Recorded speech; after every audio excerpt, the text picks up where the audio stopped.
In the name of Allah, the most beneficent, the most merciful. Assalamu alaikum, dear students. Today, we shall discuss universalization of elementary education. Before we shall discuss the concept of universalization of elementary education, I will give you some historical facts about the introduction of universalization of elementary education.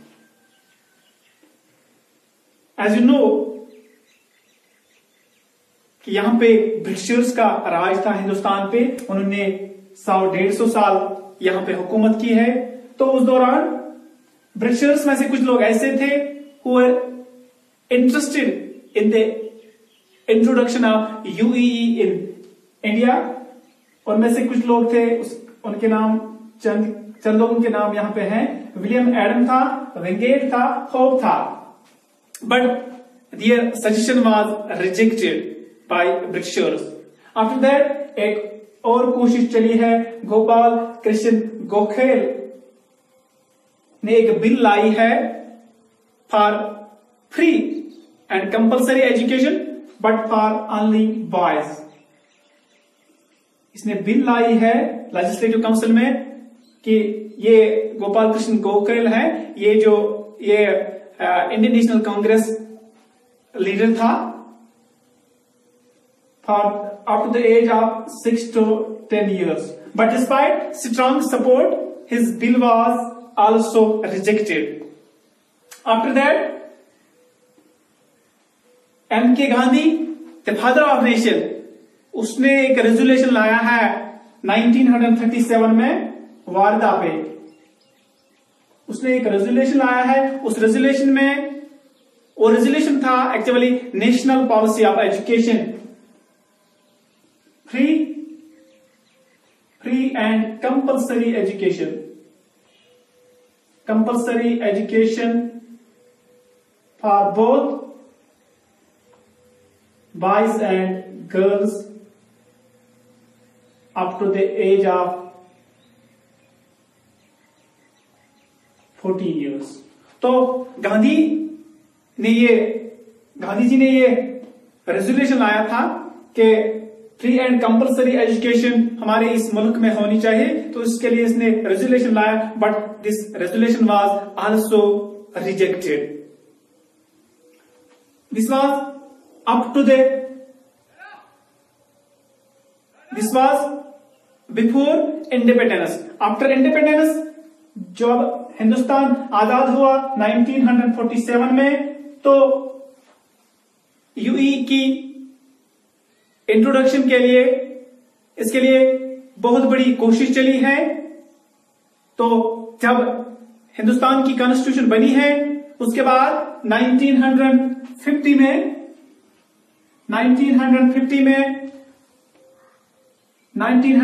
में ये Indian constitution ने ये ensure कराया है article 45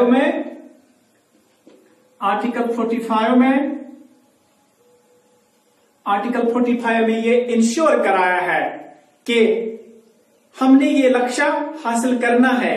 तो इस article 45 में क्या कहा गया है वो हम यहां जानेंगे। इसमें कहा गया है, the state shall endeavour to provide within a period of 10 years from the commencement of this constitution for free and compulsory education for all children until they complete the age of 14 years। इसमें क्या कहा गया है? The state shall endure to provide free and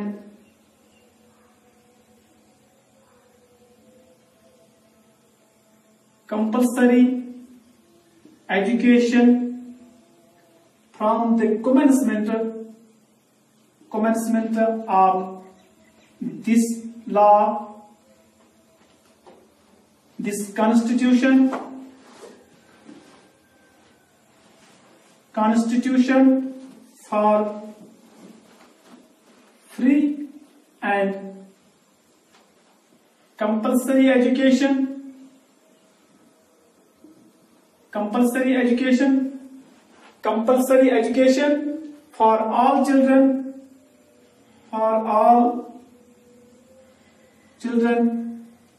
until they complete the age of 14 years. ये Indian constitution ने इस article में ensure कर रहा है कि हमने ये कोशिश करनी है for free and compulsory education from the commencement of this constitution. हमने कोशिश करनी है कि हमने फ्री एंड कंपल्सरी एजुकेशन देनी है, इसको हर हाल में हमने अब इस मुल्क में लागू करना है for all children until they complete the age group of 14। For all children means both for boys and girls, both for rich and poor, until they complete the age of 14 years। जब तक वो 14 साल तक की उम्र को पाएंगे तब तक हमने उनको फ्री एजुकेशन देनी है। तो ये आर्टिकल 45 में इंश्योर कराया गया है इंडियन कॉन्स्टिट्यूशन की तरफ से। तो इसके बाद 2000 में एक और कोशिश चली है, क्योंकि ये जो इसका टारगेट था, इन कोशिशों के बावजूद वो टारगेट हासिल नहीं हुआ, तो मजीद कोशिशें इसमें जारी थी। तो 2000 में एक स्कीम लॉन्च की गई, उस स्कीम का नाम है SSA, सर्व शिक्षा अभियान। तो इस सर्व शिक्षा अभियान का मकसद था कि हर बच्चे को with in the 1 mile of distance he or she should have schooling, उसके लिए स्कूल की सुविधा उपलब्ध हो। तो इसके लिए ये स्कीम लाई गई है कि हर 1 किलोमीटर के अंदर एक स्कूल होना चाहिए। तो इस स्कीम को लागू किया गया है to achieve the mission of UEE। उसके बाद तो इस स्कीम के लागू होने से काफी हद तक यूनिवर्सलाइजेशन ऑफ एलिमेंट्री एजुकेशन के टारगेट को हासिल करने में बहुत हद तक मदद मिली है। Presently 95% population have schooling facility, or we can say 95% children are enrolled in schools। इसके बाद 2009 में, अगस्त 2009 में एक और कोशिश चली है। पार्लियामेंट एक्ट के नाम से एक एक्ट आया है, उसका नाम है RTE, यानी right to education act. Right to education means that education is the birth right of everyone. जिसने भी जन्म लिया है, खवा वो कहां पे रहता हो, उसका हक बनता है कि वो तालीम हासिल कर सकता है, that to free and compulsory. तो आर्टिकल इस एक्ट को लाने में जरूरत ये पड़ी क्योंकि यहां पे जो चाइल्ड लेबर का रुझान था वो ज्यादा था। तो इसने इस पे रोक लगाई कि जब तक बच्चा 14 साल तक की उम्र को स्कूल में ना पाए तब तक वो किसी फर्म या किसी इंडस्ट्री में काम नहीं कर सकता है। तो इससे भी थोड़ी मदद मिली है यूनिवर्सलाइजेशन ऑफ एलिमेंट्री एजुकेशन के मिशन को हासिल करने में। तो this was all about the historical background of introduction of universalisation of elementary education. Now I will give the concept of universalisation of elementary education. Universalisation of